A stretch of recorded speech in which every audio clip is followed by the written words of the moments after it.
Hi friends, ಇವತ್ತು ಪನ್ನೀರ್ ಪರೋಟ ಹೇಗೆ ಮಾಡೋದು ಅಂತ ತೋರಿಸ್ತಾ ಇದ್ದೀನಿ. ಚಪಾತಿ, ರೋಟಿ, ಆಲೂ ಪರೋಟ ಇದೇ ಥರ ಮಾಡಿ ಬೋರ್ ಆಗಿದ್ದರೆ ಮಕ್ಕಳಿಗೆ ಡಿಫ್ರೆಂಟ್ ಆಗಿರೋವಂಥ ಪನ್ನೀರ್ ಪರೋಟ ಮಾಡಿಕೊಡಿ, ತುಂಬ ಇಷ್ಟಪಟ್ಟು ತಿಂತಾರೆ. ಹಾಗೆಯೇ ಬೆಳಗ್ಗಿನ ಬ್ರೇಕ್ಫಾಸ್ಟಿಗೆ ಪನ್ನೀರ್ ಪರೋಟ ಮಾಡಿ ಲಂಚ್ ಬಾಕ್ಸಿಗೆ ಹಾಕಿದ್ರೆ ಅದನ್ನು ಮಧ್ಯಾಹ್ನ ಕೂಡ ತುಂಬ ಇಷ್ಟಪಟ್ಟು ತಿನ್ಕೋತಾರೆ. ತುಂಬ ಸಾಫ್ಟಾಗೂ ಇರುತ್ತೆ, ಹಾಗೆ ಚೆನ್ನಾಗೂ ಇದೆ, ಟೇಸ್ಟಿಯಾಗೂ ಇದೆ, ಹೆಲ್ತಿಯಾಗೂ ಇರುತ್ತೆ. ಪ್ರೋಟೀನ್ ಯುಕ್ತ ಆಗಿರೋದ್ರಿಂದ ಆರೋಗ್ಯಕ್ಕೂ ಕೂಡ ಒಳ್ಳೆಯದು. ಈಗ ಹೇಗೆ ಮಾಡೋದು ಅಂತ ನೋಡೋಣ. ನಾನಿಲ್ಲಿ 2 ಕಪ್ಪಷ್ಟು ಅಂದರೆ 2 ಬೌಲಷ್ಟು ಗೋಧಿ ಹಿಟ್ಟು ತೊಗೊಂಡಿದ್ದೀನಿ. ಅದಕ್ಕೆ 2 ಟೀ ಸ್ಪೂನಷ್ಟು ಉಪ್ಪು, ಹಾಗೆ 1 ಸ್ಪೂನ್ ಎಣ್ಣೆ, 1 ಟೀ ಸ್ಪೂನಷ್ಟು ಅಜ್ವಾಯಿನ ತೊಗೊಂಡು ರಬ್ ಮಾಡಿ ಹಾಕಿ ಮಿಕ್ಸ್ ಮಾಡ್ಕೊತಾ ಇದ್ದೀನಿ.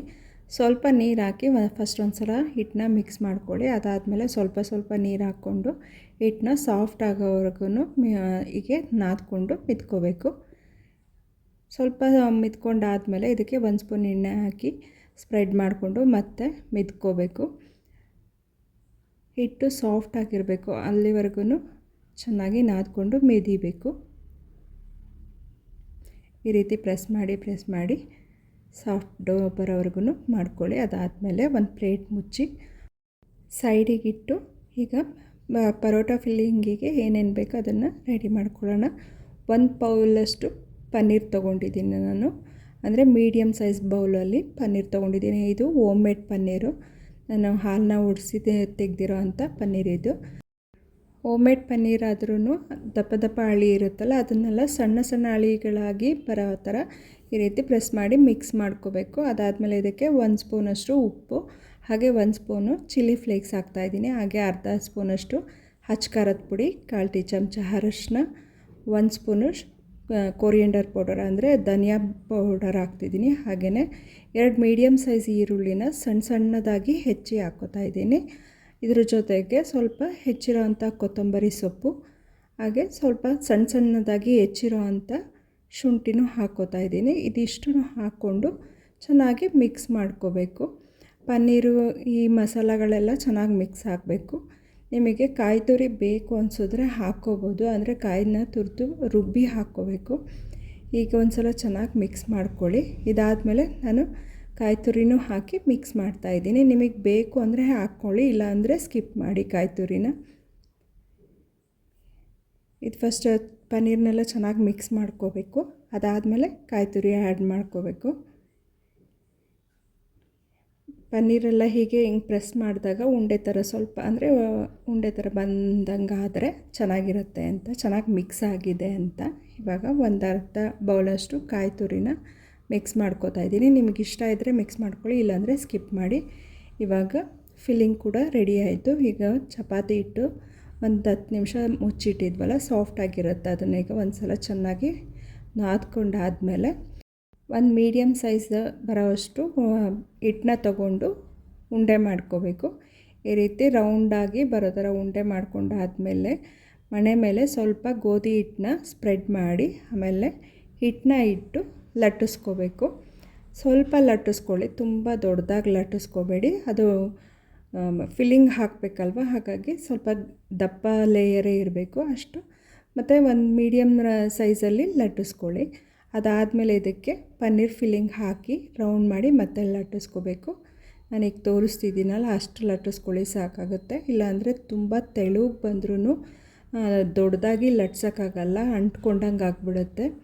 ಅದಕ್ಕೇ ಇಷ್ಟು ಮೀಡಿಯಮ್ ಸೈಜಲ್ಲಿ ಲಟ್ಟಿಸ್ಕೊಂಡಾದಮೇಲೆ ಈ ರೀತಿ ಫೋಲ್ಡ್ ಮಾಡಿಕೊಂಡು ಸ್ವಲ್ಪ ಮೇಲ್ಗಡೆ ತುದಿನ ಪ್ರೆಸ್ ಮಾಡಿ ಉಲ್ಟಾ ಮಾಡಿ ಸ್ವಲ್ಪ ಹಿಟ್ಟನ್ನ ಮತ್ತೆ ಸ್ಪ್ರೆಡ್ ಮಾಡಿಕೊಂಡು ನಿಧಾನಕ್ಕೆ ಲಟ್ಟಿಸ್ಕೋಬೇಕು. ಪ್ರೆಸ್ ಮಾಡಿ ತುಂಬ ಜೋರಾಗಿ ಪ್ರೆಸ್ ಮಾಡಿ ಲಟ್ಸೋಕೆ ಹೋದರೆ ಮಣೆಗೆನೆಲ್ಲ ಅಂಟ್ಕೊಂಡ್ಬಿಡುತ್ತೆ.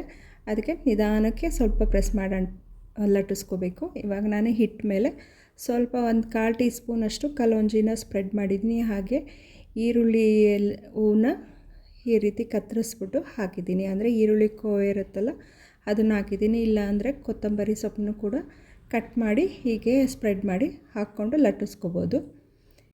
ಹೀಗೆ ಸಾಫ್ಟಾಗಿ ನಿಧಾನಕ್ಕೆ ಲಟ್ಟಿಸಿದ್ರೆ ದೊಡ್ಡದಾಗಿ ನಾವು ಪರೋಟನ ಲಟ್ಟಿಸ್ಕೋಬೋದು. ಇಲ್ಲಾಂದರೆ ಜಾಸ್ತಿ ಪ್ರೆಸ್ ಮಾಡಿದ್ರೆ ಮಣೆಗೆ ಅಂಟ್ಕೊಂಡು ನೀಟಾಗಿ ಬರಲ್ಲ.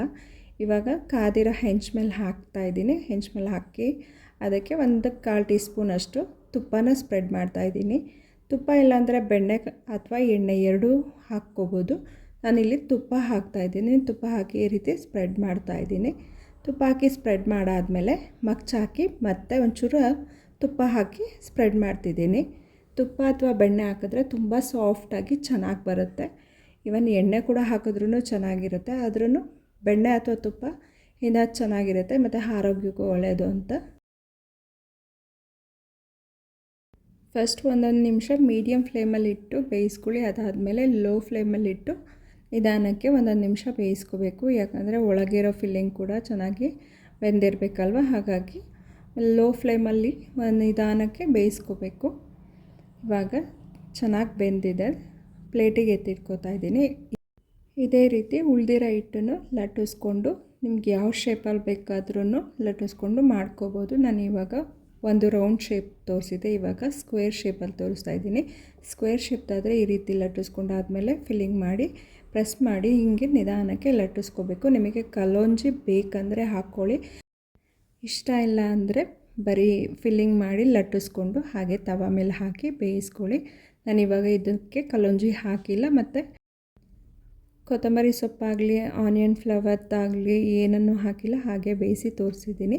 ಇವಾಗ ಓಪನ್ ಮಾಡಿ ತೋರಿಸ್ತಾ ಇದ್ದೀನಿ ನೋಡಿ. ಫಿಲ್ಲಿಂಗ್ ಎಲ್ಲ ಚೆನ್ನಾಗಿ ಬೆಂದಿದೆ ಮತ್ತು ಪರೋಟ ಕೂಡ ತುಂಬ ಸಾಫ್ಟಾಗಿ ಬಂದಿದೆ ನೋಡಿ. ಎಷ್ಟು ಚೆನ್ನಾಗಿ ಬಂದಿದೆ, ಫಿಲ್ಲಿಂಗ್ ಎಲ್ಲ ತುಂಬ ನೀಟಾಗಿ ಬಂದಿದೆ.